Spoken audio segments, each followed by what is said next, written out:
Hi, and welcome to this Business Solutions podcast and webcast. I'm Jim Roddy, the president of Jameson Publishing and Business Solutions Magazine. Thank you for joining us. As always, we're here to provide actionable information on how VARs can sell more products, penetrate thriving vertical markets, and improve their business operations. We're coming to you today from the press room of the Synnex Spring Training Sales Conference being held here at Skydome in Toronto. Our guest today to talk with us and give us some actionable information for resellers is Joe Sandoval. Joe is the Director of America's Distribution Sales for Printronix. Printronix is a worldwide supplier of industrial printers, and they were also selected in our January issue of Best Channel Vendors. Joe, thanks for your time today. Well, thank you, Jim. Appreciate the chance to be here. Joe, a few questions I want to ask you, and start off with 2009 is a very difficult year economically. Everybody knows that, they see that everywhere. But you have VARs who are successful in 2009 despite the economy. What are some of those folks doing?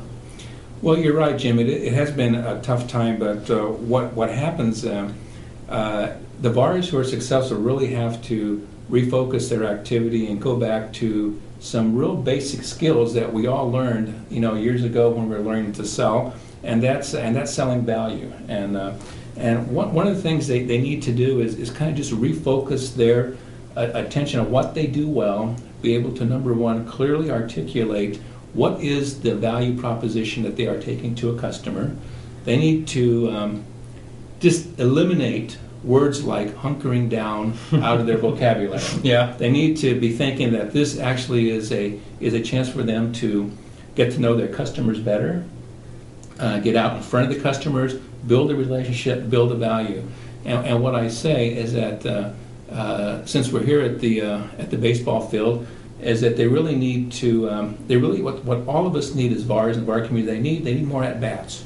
And the way you get at bats today with the customer is you need to go in and present something of value to the customer. Mm-hmm. And that's why you got to be ready. You got one at bat, and you get up there, and you don't want to lose that precious moment. Be ready and ready to clearly articulate your message.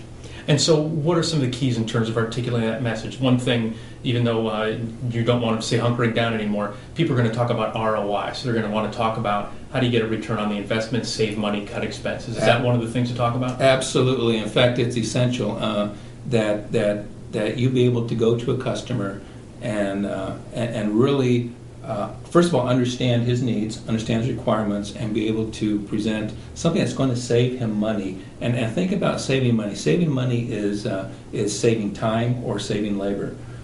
Something that's going to make his life easier to do. Because remember, and this is kind of an old saw that's been around, but at these times the customers buy vitamins, or rather they buy painkillers, not vitamins. Mm-hmm. Okay. And they are not going to waste their time with feel-good meetings with you. They want to talk about what's going to fix my business, and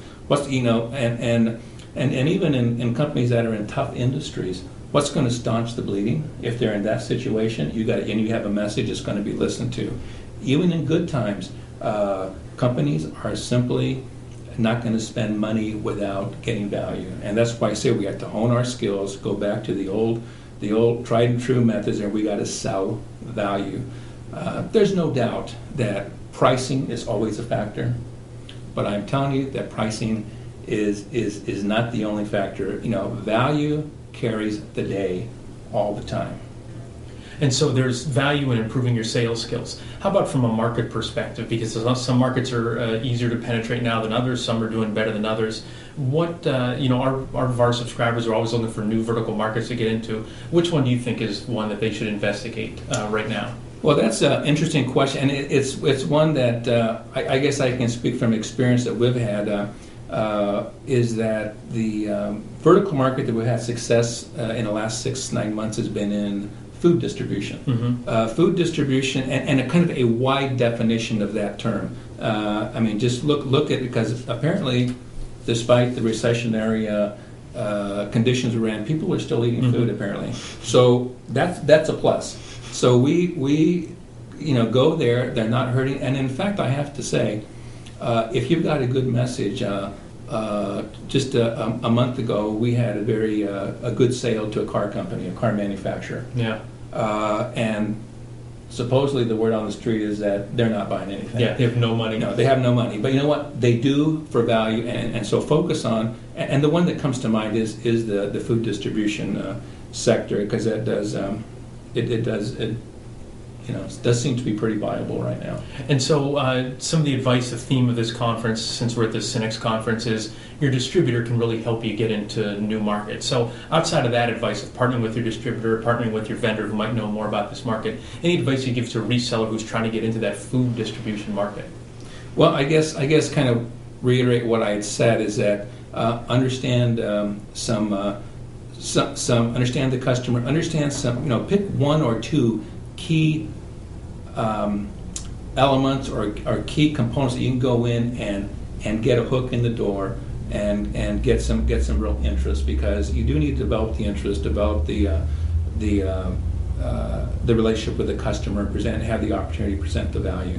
So you have to do a little bit of homework, understand the and get a customer, get a friendly customer, go in and just remember, go back to the old days of what you always did. The very first thing you do is you go in and you do a survey. You go in and you understand from top to bottom what is the business, and it comes down to understanding the business, because you can't sell value without understanding the business.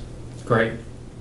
Well, Joe, thank you very much for your time. That's all the time that we have for today. Hopefully our discussion has given you some specific actions you can implement in your business, some tried and true methods that are just recalling those old skills or honing those old skills, and maybe some new markets that you can investigate. Before we go, we do want to thank Joe again for joining us today. Thank you. Thank you. And thanks to Synnex for inviting us to this Spring Training Sales Conference. BSM is the only media outlet here, so we've been able to do some great exclusive interviews like the one that you just listened to or watched here just now. And thanks to you so much for listening and for watching this podcast and video interview. Our goal at Business Solutions is to provide growth strategies for the IT channel. For more information, go to our website at www.bsminfo.com.